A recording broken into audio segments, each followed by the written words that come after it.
Hi everyone, thank you so much for joining us today.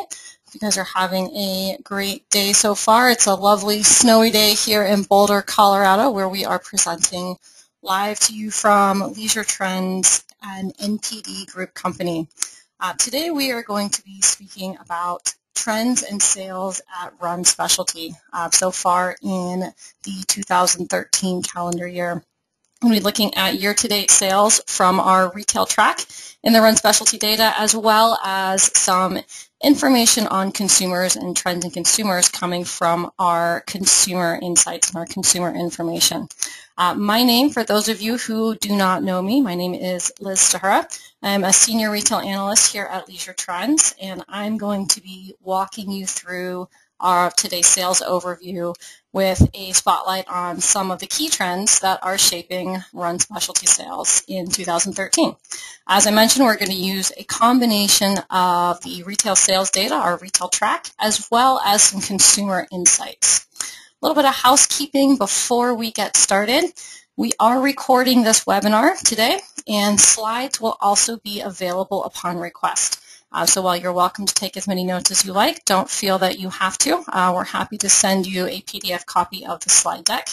If you just want to give me an email, my email and phone information will be available at the end of the webinar. We'll make sure that you get a hold of that. You can ask questions during the presentation. However, we are in a webinar-based environment, which means I will not be able to hear you. So if you would like to ask a question throughout the presentation, simply type in your question in the dialog box over to the right side of your screen there. I will save some time at the end of today's presentation to answer some questions, and if I don't get to your question, we can always follow up one-on-one after the presentation. If you do want to minimize that dialog box, there's a little orange arrow right up at the top left corner, and that'll give you full access to the screen. And I am actually going to minimize my box here so that I can see the entire screen. All right, let's go ahead and get started. So what are we going to talk about today? Well, we're going to start with some consumer information, and we're going to take a look at today's runners. We're going to use some data from the Leisure Trends syndicated leisure track to examine the profile and the basic characteristics of today's runner and how that's different from what we may know of runners from maybe the past 10 years ago, 5 years ago. See who is this modern consumer, who is this modern runner. And we're going to take a look at the Run Specialty retail sales data using our retail track data. We'll be looking at actual point of sale data results to get a good insight onto what happened on the ground at Run Specialty so far in 2013. We'll be looking at sales data for the first 3 quarters of the year, so it's going to be January through September of 2013. We're going to pay special attention to apparel and accessories and also some shifts in the footwear mix at Run Specialty and what that means for you. Finally, we'll wrap up with a look ahead as to what is next on the horizon for the Run Specialty retail channel. So to start us off, let's talk big picture. When we typically talk about Run Specialty, we tend to focus on what we call at Leisure Trends the core consumer, your enthusiast, your hardcore runner. I want to begin today with a little bit of a wider view and take a look at the entire spectrum of runners, or those who run, who may not even qualify themselves as runners. You know, there's always quite that debate of, I run, but I'm not a runner because I'm not hardcore. So we want to include everybody in this first view. And according to our most recent Leisure Track survey of the general U.S. population, so this is all U.S. adults age 16 plus, roughly 1 in 8 Americans have gone for at least one run of some sort in the past 3 months. And about 1 in 5 have run, again, in some way, shape, or form in the past year. So we look at this over history. Something that you'll notice is, in spite of the recent boom in race participation and running event participation, and despite all the attention running has really been enjoying over the past few years, the truth is overall participation is more or less flat when it comes to actually putting on a pair of shoes and getting out the door. Now, if you want a little bit of a silver lining, you can see that while the running participation is flat, that's against a decline in typical activity. So if you want to look at a glasses half full perspective, at least we are staying flat as opposed to declining over the past few years. Now, if you want some really good news, the Leisure Track report also showed that what has changed over the past 3 or 4 years is the fact that those who do run are becoming more engaged with the sport. So 16% of all running participants identified running as their favorite activity in the current rolling year. And that's as compared to just 10% as recently as just a couple years ago. So we're seeing some real movement in the level of engagement with those who do participate in running. And that's a very good sign for us in Run Specialty. So who is this Run Specialty consumer? Who is the running consumer? Here is what we traditionally thought of as our best customer. This is your super active, your enthusiast, your hardcore runner, your expert. And while yes, this customer is very important to Run Specialty, we as an industry have realized over the past few years that if we want to grow, we have to look beyond the core. And we have to think about and connect with the casual runner, the weekend runner, the social runner as well. So we've got that down. But what is the new face of running? Who is your customer today? And more importantly, who is your customer tomorrow? Well, here she is. This is her and all of her fun run, Facebook status ready. I'm here to have fun and not win glory. Let's call her Jane.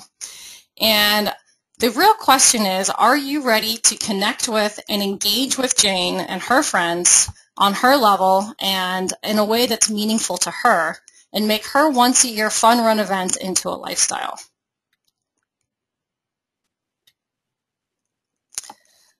So there's a lot of numbers here on the screen, and I don't want you to get too bogged down in looking at these numbers. Again, remember, we were happy to provide you with a copy of these slides after the presentation. This is more data from our Leisure Track's profile on runners. And what's important here and what you want to take away from here, today's runners are younger, they're more likely to be single, and they're more ethnically diverse than the general population. So again, think about Jane. And I want you to keep Jane in mind as we go through the rest of this presentation. So what does that mean, first of all? Well, for starters, your customers are really much more engaged in Lindsay Lohan training for the LA Marathon than they are with any of the traditional professional runners or professional running heroes that we remember. So again, remember, keep Jane in mind. So we've talked a little bit about Jane. Keep her in mind as we move through the rest of this webinar.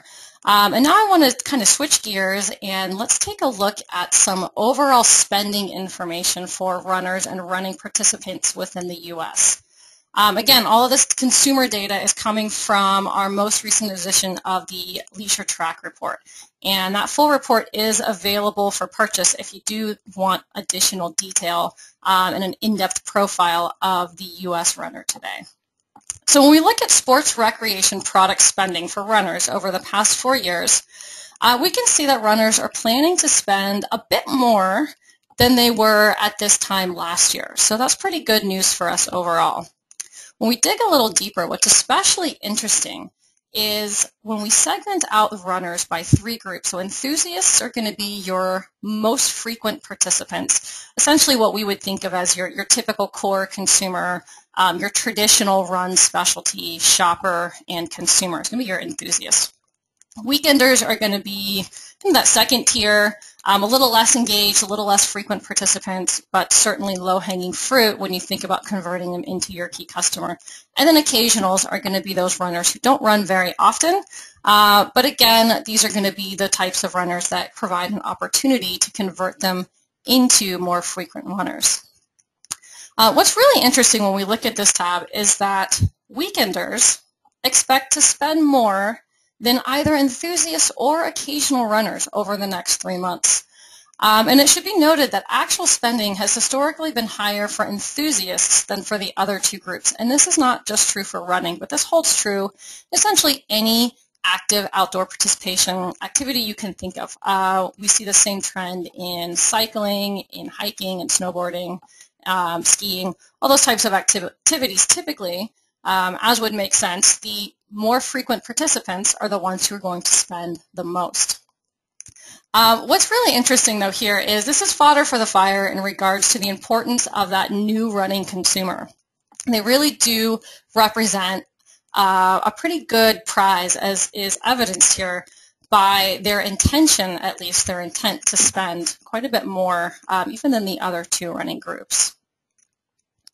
When we look at spending on footwear specifically, so runners' athletic footwear spending, it's been pretty flat over the past 4 years, right? About $100 a year. Again, this is self-reported data coming from the runners themselves. We do see that here we're following more of a traditional pattern with the enthusiasts spending a bit more on an annual basis than their less frequently participating counterparts.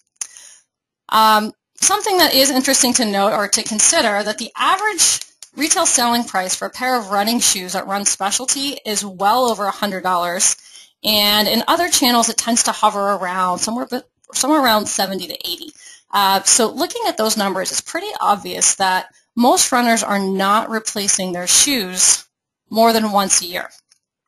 So that's certainly not replacing their shoes as often as they should be. So there could be some opportunity here for marketing and awareness around the importance of wearing running shoes, or excuse me, of replacing your running shoes once you've worn them.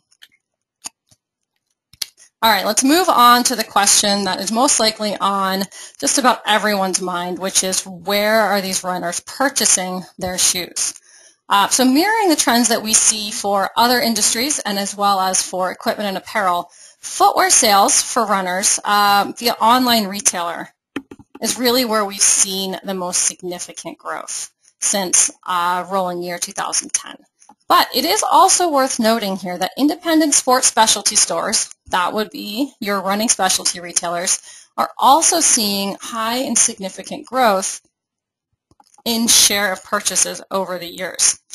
Who's not doing quite as well? General mass merchandise discount, which is that taupe line right about in the middle of the screen, is really seeing the biggest declines, as well as a few other channels in smaller relation of sales. So digging a little bit deeper and taking a little bit of a closer look, when we break the running population apart by those three frequencies, so enthusiasts, weekenders, and occasionals, again, it's no surprise your enthusiasts are specialty's current best customer. However, they're also the most likely to shop online. So what gives there?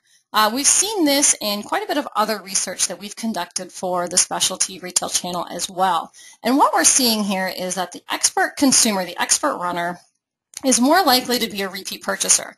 And as such, they really no longer need your advice on which shoes to buy. They know exactly which pair of shoes they want to buy. So how are you going to get them into the doors? You need to get them in the doors of Run Specialty not by focusing on telling them which shoes to buy. They already know that. But focus on the things that only specialty can offer these guys. Service, sense of community, edited selection of the latest and greatest. These are the kinds of things that are going to bring your core enthusiasts back into your doors once they've selected their pair of shoes that they're going to be using over the next few years. Now, weekenders and occasional runners, on the other hand, really do represent an opportunity for specialty. They need your expertise. They need you to tell them which shoes are right for them. And once you have them in the store, these are also going to be your best customers for add-on sales. Show them what else is out there to make their running experience more enjoyable. And don't talk tech at these guys. Talk to them about what the products or things are going to do for them. So it'll give you more energy. It'll make you feel better. It'll make you less sore. These are the types of things that are really going to resonate with these consumers. Interestingly enough, occasionals least likely to shop online. Again, that speaks to the fact that these guys are the ones who have the least amount of confidence that they know what products they need. These are the people who are really going to be able to benefit from your service. So focus on, don't forget about your occasional and your casual running consumer. Remember Jane. We're going to be talking a little bit more about apparel in a minute when we go into the actual retail sales data. But for now, I just wanted to point out, take a look at that online sales growth. The percentage share for internet retailers grew from 7 to 11% over the last 4 years. All right, now it's time to switch gears and take a look at what is actually happening on the ground at Run Specialty in 2013. And again, we are going to use our Run Specialty Retail Track data to take a look at some sales. And the Run Specialty Retail Track examines what's actually sold at U.S. Run Specialty. So this is not anecdotal data or survey data. We're actually working off of point-of-sale data. We're going to be showing you projected data for the entire U.S. Run Specialty channel. That channel consists of about 1,040 single and multi-door specialty retailers. So everything from your single door mom and pops to some of your smaller specialty chains. And we're really going to be focusing on category level data here, but do know that there is brand and model data available. Participating retailers as well as our subscribing consumers or customers are able to access that brand and model data. But for today, we're going to be focusing on the category data. All right, Run Specialty sales at a glance. What's been going on for the past 4 or 5 years? Well, after over 4 years of strong and impressive growth at Run Specialty, sales did slow in 2013. So we're looking at a 2% gain overall for the first 3 quarters of 2013, January through September. And that growth is primarily coming out of footwear, out of the core of the business. We look at apparel sales. When you exclude carryover or clearance items, apparel sales are down 2%, and accessories coming in just about flat in dollar sales. So there's several factors at play here in affecting the slowdown at Run Specialty. Weather and the economy certainly did play a role. But those factors fall into what we like to call the what we can't change category. So we're not going to focus on those macro factors today. I'd rather talk a little bit about what we can control and what we can do to proactively improve sales and profitability. So we're going to switch gears and move over onto the online retail portal. And this is the way that we deliver all of our data to our retailers and clients. Many of you will be familiar with this portal. It's a way for us to get in and actually look at the sales data in real time and dig a little bit deeper, because as we know that dollar sales are just one piece of the puzzle. So we're going to start off with the same view that we were looking at on our slide. So we're looking at all retail sales. You can see here, sales up 2%, apparel down 2%, accessories flat, footwear up about 3%. Let's click into footwear and dig a little bit deeper. Where are these sales growth and decline coming from? 2 things I will point out before we go into running shoes, which is, of course, the core of our Run Specialty business. Pay attention to both casual and cross trainers.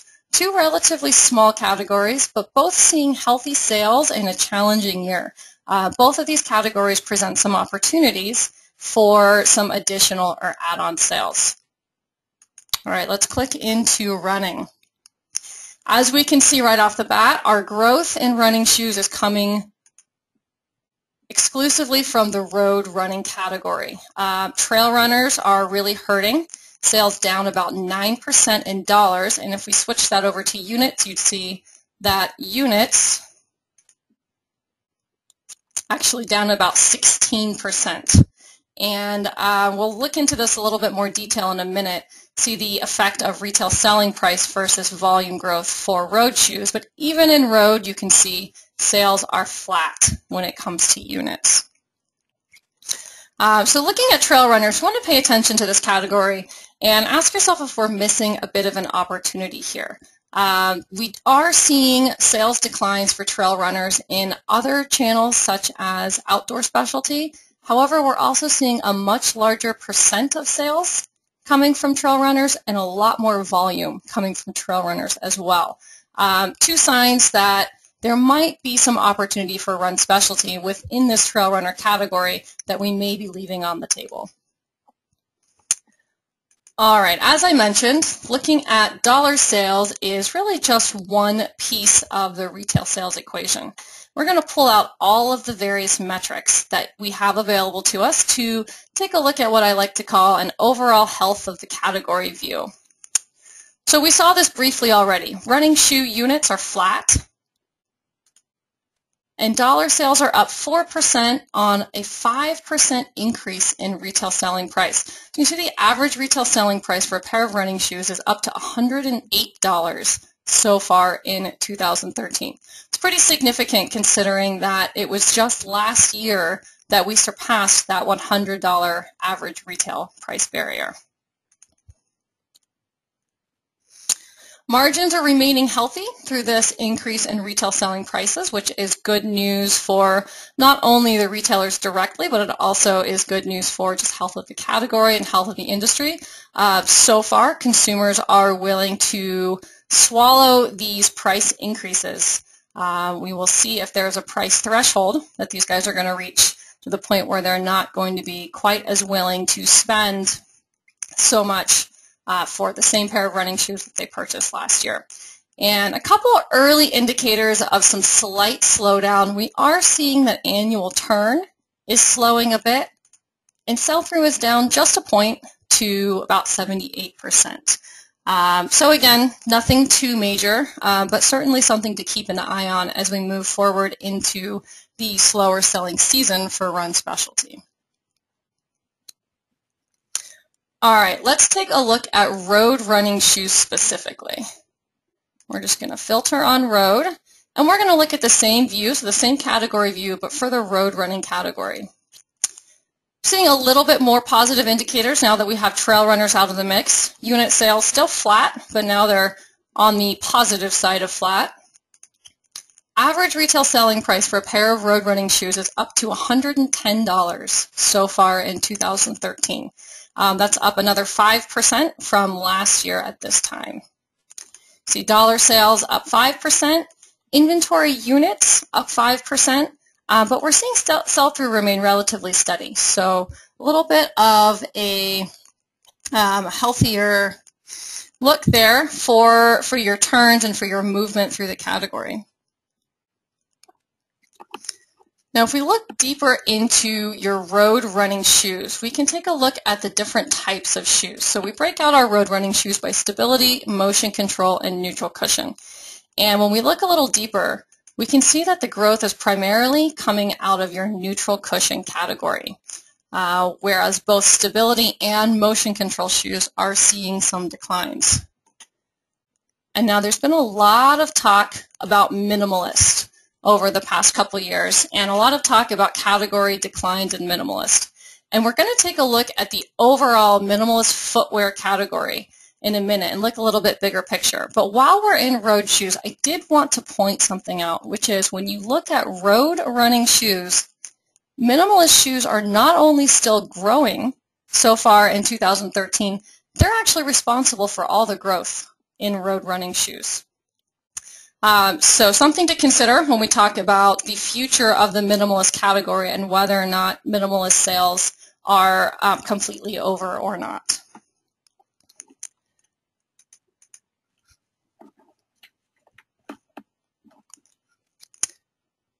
So where are those minimalist declines coming from if they're not coming from road shoes?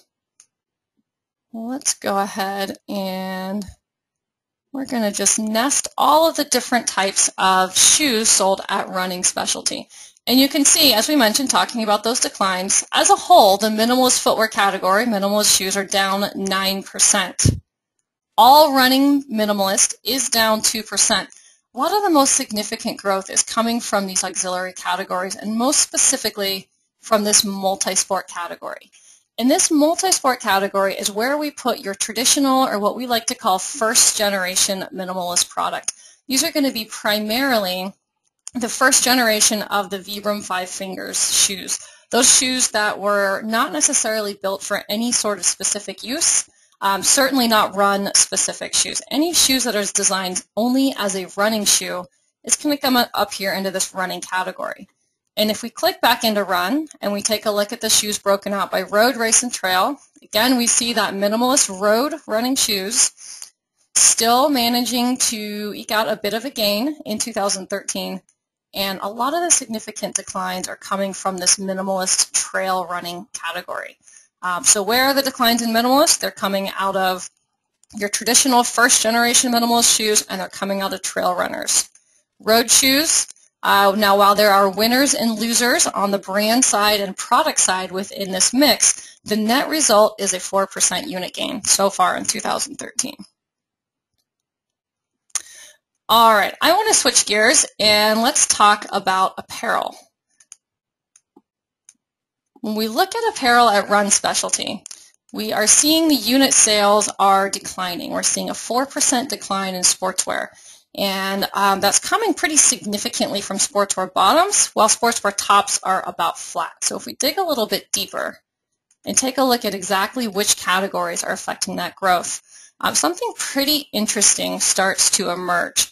And that is, if you remember, those of you who were on the same webinar last year at this time, we were talking about 2012 sales and trends. You'll remember how much we talked about the potential in women's sportswear and women's running product. Specifically, the more feminine and sort of stylish versions of apparel as opposed to kind of the core run apparel for women. Fast forward 1 year later, and we take a look at the dress category, down almost half from last year in unit sales so far this year. Take a look at the skirt category, 20% decline in units sold so far this year. Take a look at bra tops, down 3% in units sold so far this year. So what's going on? Are we giving up sales and growth from women's apparel to the likes of Lululemon and other crossover brands? If we take a look at all women's specific sportswear, so not just those more feminine, more girly styles, you can see that women's product is not necessarily driving all of the declines in Run Specialty. Again, it comes back down to looking at the core product as opposed to looking at some of those, for lack of a better word, we can call them fashion fitness categories, such as skirts and dresses. If you look at sleeveless shirts, for example, very classic kind of core category, you're seeing women's sportswear units up almost 32%, about 32% in units. Short sleeve shirts, long sleeve shirts, already some of your more basic products are seeing unit growth. Where we're seeing the declines are in those more fashion function apparel categories. So while women's sales actually are still providing some growth, the question really is, how much are you letting go out of the channel? And what brands are you stocking? And one of the biggest trends that we see on the consumer side in 2013 is a trend of versatility. So consumers are not really looking for a running specific wardrobe and a hiking specific wardrobe and a yoga specific wardrobe. They really want pieces that can do it all. And this is extremely important. They want pieces that look good in the process. So retailers, I would take a hard look at which brands you're stocking and your product mix. On the brand side, take a look at your current apparel line and what does it look like? And this really isn't about creating Me Too products or trying to copy the success of other brands and other retailers. It's really about creating the versatility, the style, the fit, and the silhouette that your customer wants. If they want these products, so there's no reason that they can't get them from you as opposed to off-channel or outside of the industry. And drive that point home, to take a look at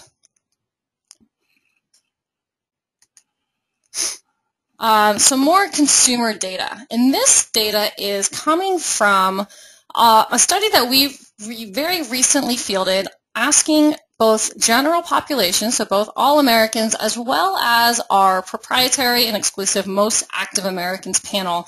Most Active Americans panel is sort of your core enthusiast consumer. So these are going to be the guys who are twice as likely than the general population to spend. They're more engaged with a specialty sports brands. They're more familiar with them. It's really your low-hanging fruit and your most loyal and best customers. That's what the Most Active Americans panel represents. And we asked them what was on their wish list for Christmas this year. 22% of our Most Active Americans and 15% of our general population respondents told us that they are really hoping for some athletic or fitness apparel to show up under the Christmas tree this year. So the desire is out there, even if the sales are not reflecting that at Run Specialty. And if you want a little bit of a hint as to who is hitting a home run with today's consumers, this will give you a little bit of a hint as to what Jane, remember Jane, is going to be wearing when she's training for her next event. All right, let's go back to the data just for a moment because I want to end our retail sales review with a look at apparel, or excuse me, accessories. And I want to talk more about this concept of the modern runner and how we can reach and service this new type of runner. And just bear with me as I get all set up here. We're going to take a look at the various accessory categories at Run Specialty. And when we look at year-to-date sales for accessories, we can see all sales are down 5%, and we see a lot of negatives in this year-to-date growth column. So another major trend, something that you're going to hear Leisure Trends mention quite a bit, is the idea that consumers are really not looking to accumulate stuff anymore. What they're looking to accumulate is experiences. And just the other day, I was watching some TV, and a car commercial came on. And usually, end-of-year Christmas car commercials are all about, beating the Joneses and getting the best-looking car to sit in the driveway. Well, this one was pretty unique and pretty different, and I thought it illustrated the trend pretty well. It was a voiceover of a little kid at his school saying that he was bringing to show and tell his new Subaru that his family took on vacation.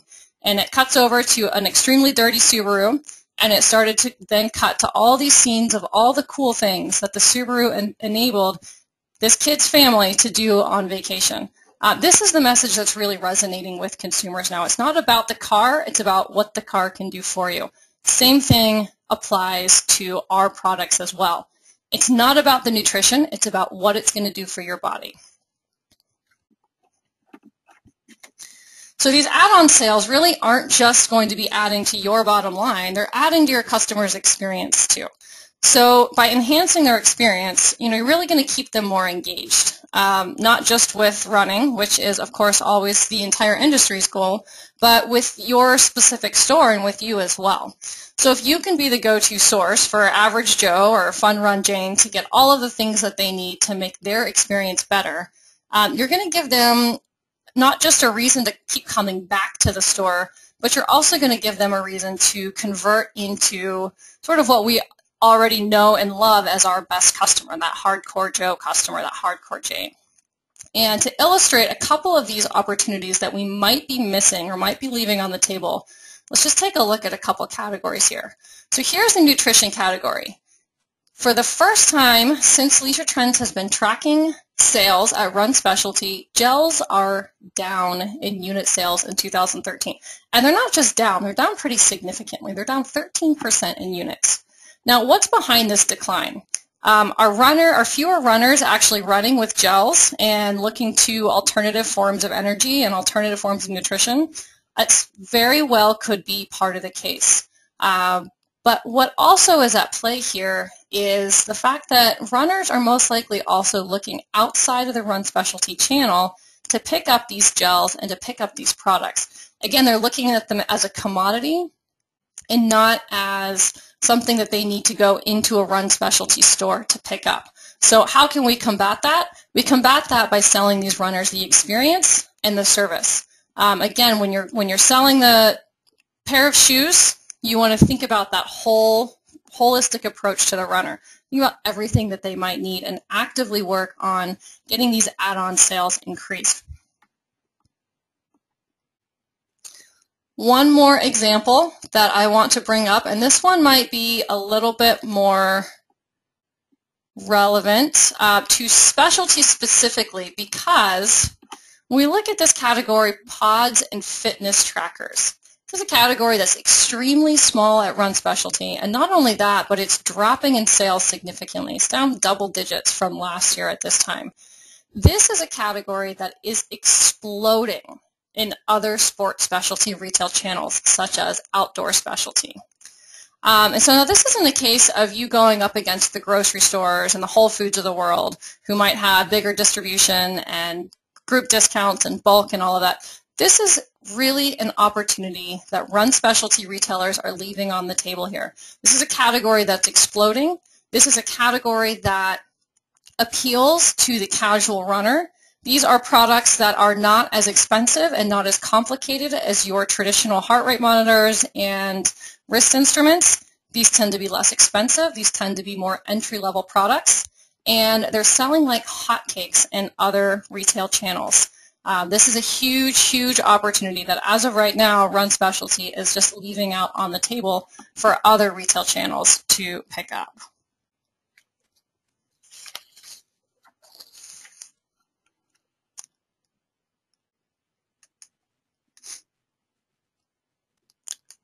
So it really is all about the experience.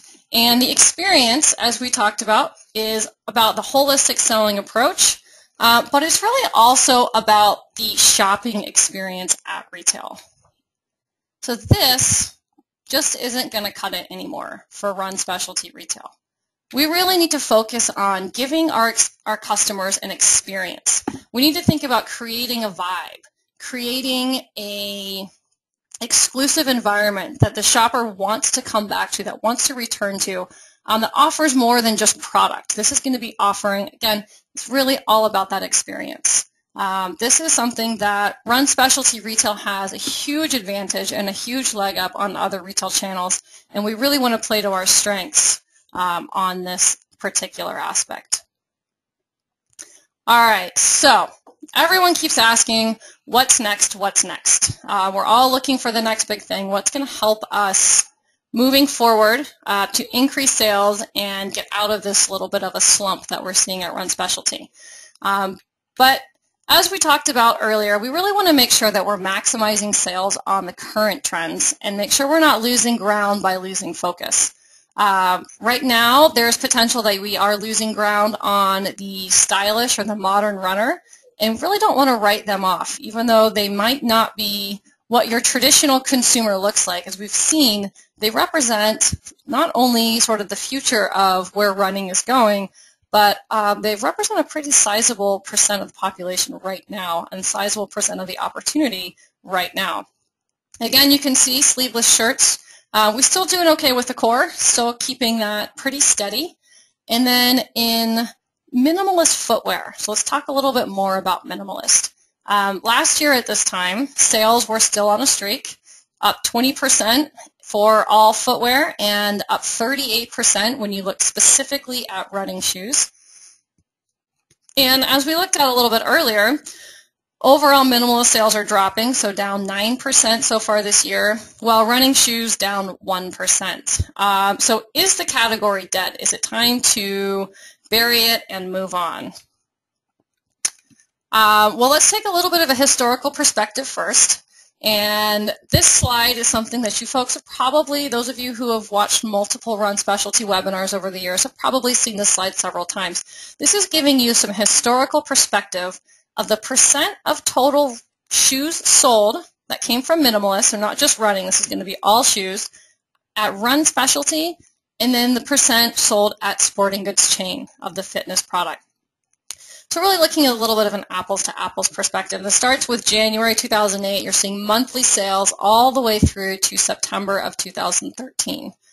A couple of interesting things here. First of all, this chart does a great job of illustrating the importance of specialty retail And it does a great job of illustrating the advantage of specialty retail, which is that specialty retail gets a leg up on the innovation and the new products. You can see there in May of 2010 when minimalist shoes first spiked at Run Specialty, and you had a full year of lag time until the chains picked it up. Now we can also see right about when the chains picked it up, yep, that is exactly when the Run Specialty sales peaked. About a year later, sporting goods sales peaked. Now, interesting to note, sporting goods sales, which again sell more to some of the occasional consumers, tend to be the less expert consumers. You can see that their sales fluctuated a bit more. The highs are a bit higher, and eventually you'll see the lows will go lower. We're still in that sort of top part of the product adoption curve, so we haven't gotten there yet. But on Run Specialty, on the other hand, you can see a little bit of a less steep decline happening month over month with the Run Specialty minimalist running product. And that really is indicating that while we have seen a strong recession in the minimalist category, that does not mean that it is completely dead at Run Specialty. Keep in mind, as you look at year-to-date sales year over year, that even though we're down from 2012, we still have exceeded sales from 2011, and look at where we've come from 2010. So this category is by no means dead. We look at running shoes only, and again, we're seeing sales down just 1% from 2012 when we're focused just on the running shoes, and 1 out of every 10 pairs of running shoes sold so far in 2013 is minimalist. That's the same percentage as in 2012. So we really do see that this category is still viable. It's still going to be part of the Run assortment. It just might not be the big sales driver and what's bringing people in the doors the way it has been in years past. So we look at the effect, and what's the real effect that we're seeing from minimalists on the Run Specialty category?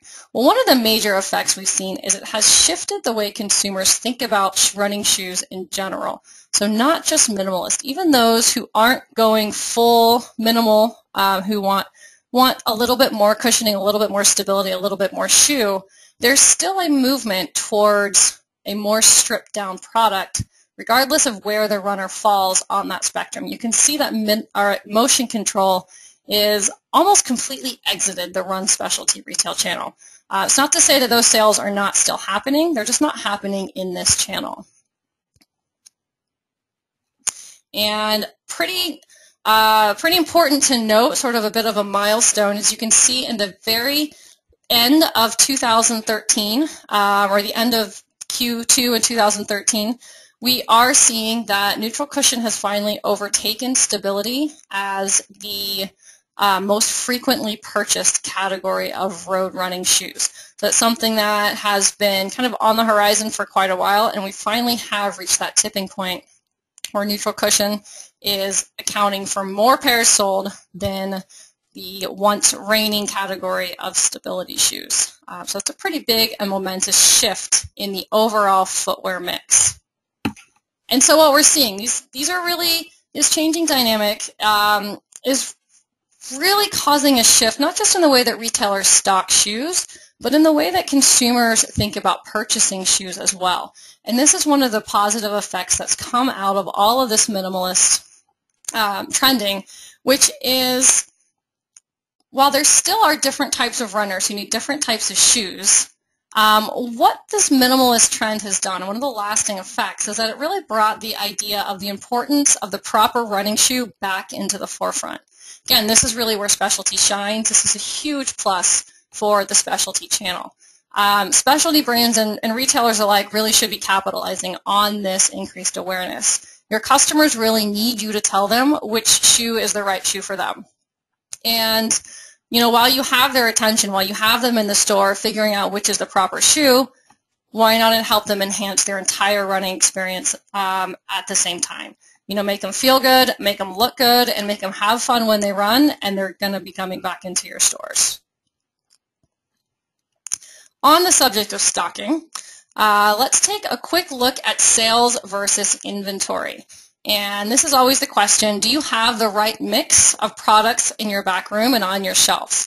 So taking a quick look, starting with Minimalist, again, you can see these are sales going back from January 2009. And what you're looking at is units sold each month as compared to inventory units on hand at the end of each month. You can see way back there in 2009 when the Minimalist category was just taking off, how close that sales to stock relationship was. This would be that period when the retailers just literally couldn't keep these shoes on the shelves. You see that sales to stock increasing, and while it looks a lot bigger than it used to be, it's actually closer to healthy levels now. We are getting a little bit heavy, so right now, September 2013, your sales to stock ratio was about 1 to 5. As a comparison, last year at this time, it was about 1 to 3. So a little bit heavier than it was last year, but certainly not anything to panic about. And coincidentally, that increase in stock levels is not just affecting Minimalist, it's affecting your traditional run shoes as well. So last year, your sales to stock was about 1 to 2, and September 2013, this time of year, we're looking at about 1 to 3. So increasing in both categories.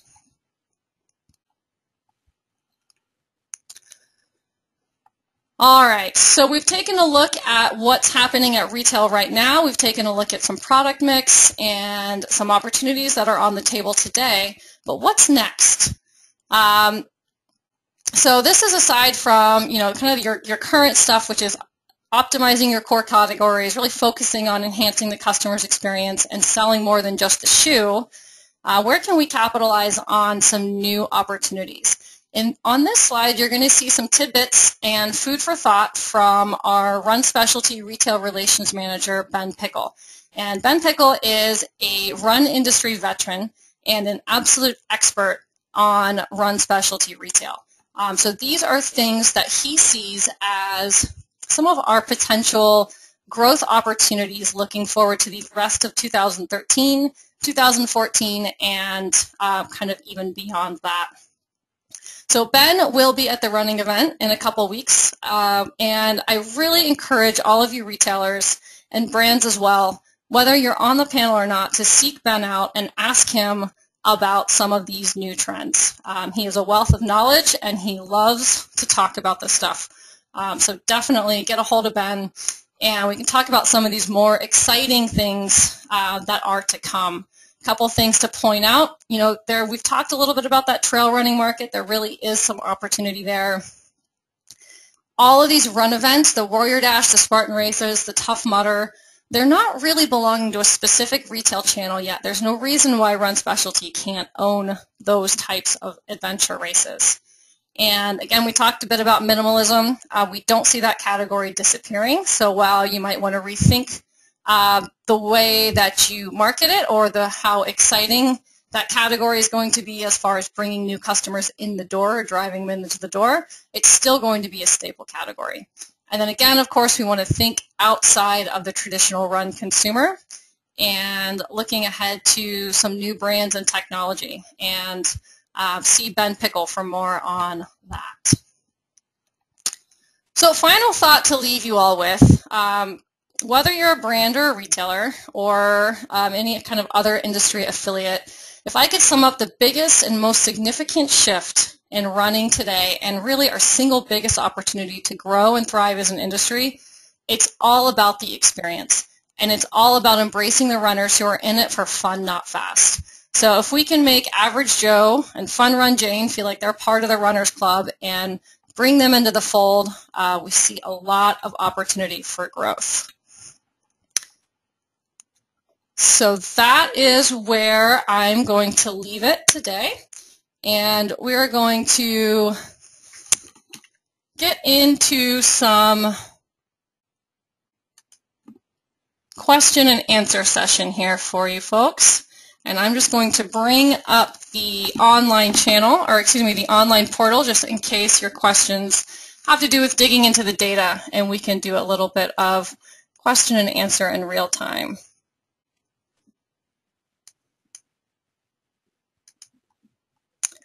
So let's just maximize the question box and see if we can get some questions here.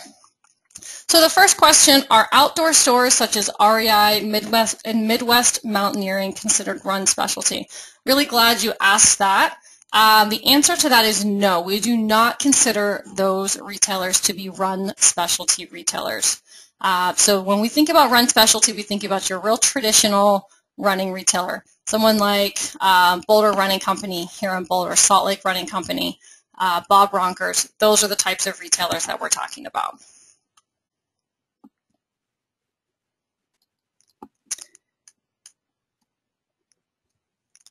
So our next question we have, what is your definition for minimalist? That is another really good question.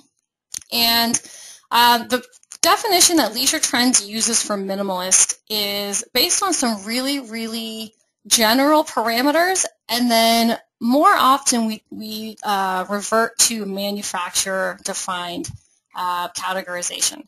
So what does that mean? That means we have some real specific or some real basic requirements based on weight and based on kind of a roomier toe box, something that works with natural motion, low heel drop, but then we do default when the line is gray to the manufacturer-defined marketing. So if a manufacturer calls their shoe a minimalist shoe, unless they fall outside of our parameters, we will also call their shoe a minimalist shoe. Do this for a couple reasons. One of the most important is, as you can see, this minimalist category is evolving, and it's evolving quickly. And we want to make sure that we capture that evolution. So that's why we try to stay a little bit loose with the definitions instead of being really, really strict with the parameters. So again, we have another question on minimalist. Is minimalist classified by heel drop versus material underfoot? For an example, would you consider a Hoka or a Vibram or a Minimus to be minimalist? So Hoka we certainly would not consider to be minimalist. That's more of what we would like to call natural motion. Another great example of a shoe that has natural motion, might not necessarily be minimalist, would be the Newton shoes. While some of their product we do consider minimalist, many of their models are not minimalist, but they're shoes that enhance your natural motion. Another great example, that Altra has some models that we would not consider to be minimalist because of how big and heavy they are and how much cushioning they have, how much support, but they are natural motion. A Minimus or a Vibram, those are great examples of what we would consider to be a classic minimalist shoe. The Brooks Pure Project, another great example of a line of shoes that would fall under that minimalist. The question, where are the apparel sales going? Online, question mark, or chain, or Athleta, or Lululemon? I would say the answer to that question is yes. We see apparel sales are going in pretty much all different directions. Because of the success of athletic and fitness and yoga-inspired and fitness-inspired products, what we're seeing is a lot of different retail channels are getting into the mix. I was just at my local Anthropologie store, which for those of you who are familiar with Anthropologie, it has nothing to do with fitness or athletics or sports. It is a very, very fashion-oriented retailer, and they have come up with their own athletic wear line. How successful it is, I couldn't tell you, but that's a great example of the fact that everyone wants to get a stake in the ground when it comes to athletic and fitness apparel. So yes, it is a very competitive market, but we have the benefit of having the tech and having the know-how to give the high performance. If we can combine the high performance with the high fashion, I think we have a home run. There's a question about how much is direct to consumer affecting run specialty. And that's kind of a tricky question to answer quickly or to answer, generically. But when we look at the threats to specialty retail, we don't see direct to consumer as being one of those big threats. I think that there are a lot of other things that are affecting run specialty retail. And in total, we see direct-to-consumer sales typically are somewhere between 5 to possibly 10% of a manufacturer's retail sales, depending on the manufacturer, of course, depending on their distribution model. But as we looked at that slide before, let me see if I can get back to it to show you self-reported from the consumers themselves. Just bear with me as I pull this back up. I think this will answer some of your question.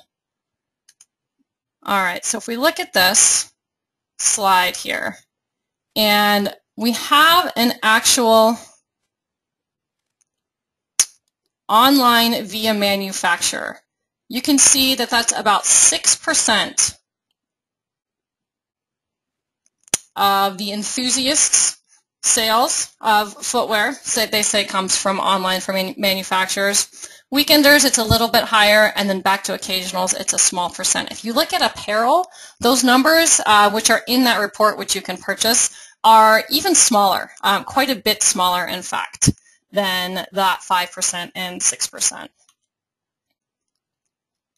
All right, we are running out of time, so we have time for just one more question. Let's bring this up.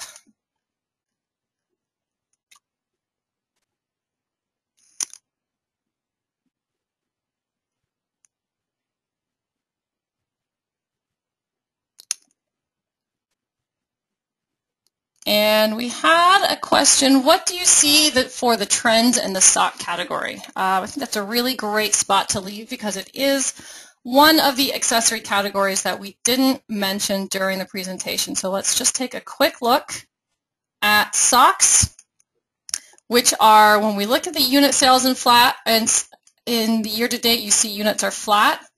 If we pull this up, your retail selling price is jumping, which is giving you a nice boost in dollar sales. So kind of a bright spot within the accessory market.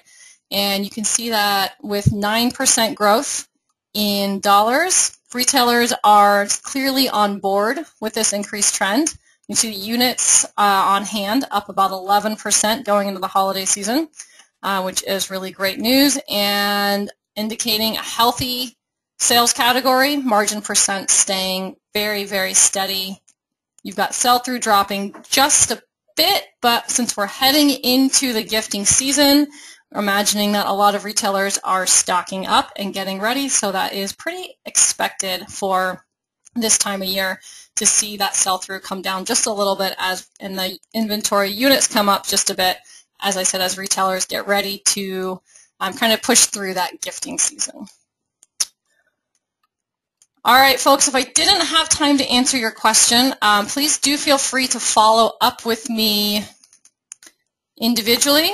Here is my email here on the screen, and I did mention Ben Pickle. He will be at the running event with me in a couple of weeks, and so please feel free to come stop by and say hello to both of us there, or feel free to email either of us with any questions.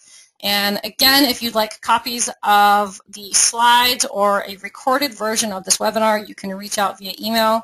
We'll be happy to provide you with either of those resources. Thanks so much again. Hope you guys have a great afternoon.